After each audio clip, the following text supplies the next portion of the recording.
मंत्रिमंडळाच्या बैठकीमध्ये आज काही महत्त्वाचे निर्णय घेण्यात आलेले आहेत।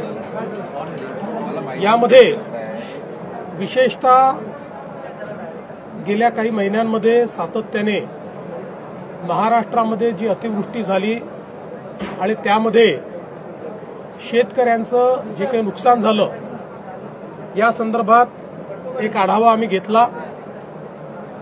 जवळपास 60 लाख हेक्टरचं नुकसान हे झाल्याचा प्राथमिक अंदाज आहे। यापैकी पहिल्या टप्प्यातलं जे काही नुकसान होतं ऑगस्टपर्यंतचं त्याकरता 2215 कोटी रुपये हे राज्य सरकारने वितरित करणं चालू केलेलं आहे।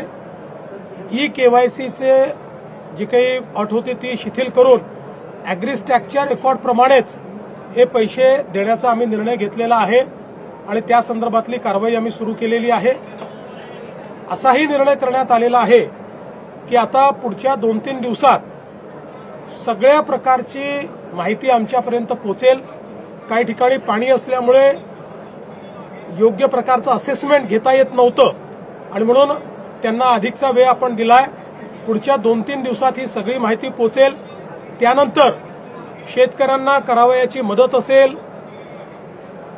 जी खरडून गेलेली जमीन आहे त्याच्याकरता करायची मदत असेल, विहिरींच्या संदर्भात करायची मदत असेल, घरांच्या संदर्भातली मदत असेल, तातडीची मदत जी आपण सुरू केली आहे त्या संदर्भातले निर्णय असतील, वेगवेगळ्या प्रकारे ज्या ज्या प्रकारचं नुकसान झालेलं आहे त्या सगळ्या नुकसानाच्या संदर्भात एक कॉम्प्रिहेन्सिव्ह पॉलिसी तयार करून आणि ही सगळी जी काही मदत आम्ही करणार आहोत ही पुढच्या आठवड्यामध्ये त्या संदर्भातली घोषणा आम्ही करू आणि शक्यतोवर आमचा प्रयत्न आहे की सगळी मदत ही शेतकऱ्यांना दिवाळीपूर्वी त्यांच्या खात्यामध्ये मिळाली पाहिजे अशा प्रकारचा प्रयत्न आम्ही करणार आहोत। तसाच निर्णय मंत्रिमंडळाने घेतलाय।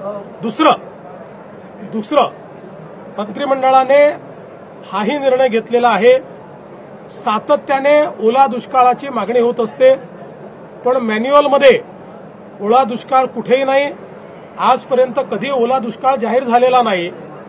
तथापि आम्ही हा निर्णय घेतला की ज्यावेळी दुष्काळ पडतो त्यावेळी ज्या ज्या उपाययोजना आणि सवलती आपण देतो त्या सगळ्या सवलती आता यालाही म्हणजे दुष्काळ तर त्याला टंचाई म्हणतो आपण, तशाच प्रकारची दुष्काळी टंचाई पडली आहे असं समजून त्या सगळ्या सवलती याही वेळी लागू करण्याचा निर्णय हा राज्याच्या मंत्रिमंडळाने घेतलेला आहे।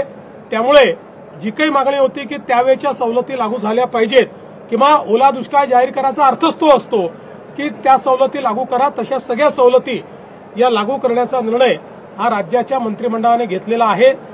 मी आज यापेक्षा अधिक सांगणार नाही कारण आता ही सगळी नुकसानाची आकडेवारी जमा होतीये, ती पूर्ण जमा पुढच्या 2-3-4 दिवसात होईल आणि जसं मी सांगितलं लवकरात लवकर पण कुठल्याही परिस्थितीत पुढच्या आठवड्याच्या आत आपल्याला या संदर्भातली जी काही मी शिंदेसाहेब आणि अजितदादा आम्ही बसून या संदर्भातला निर्णय घेणार आहोत आणि त्या संदर्भातली घोषणा आम्ही करू।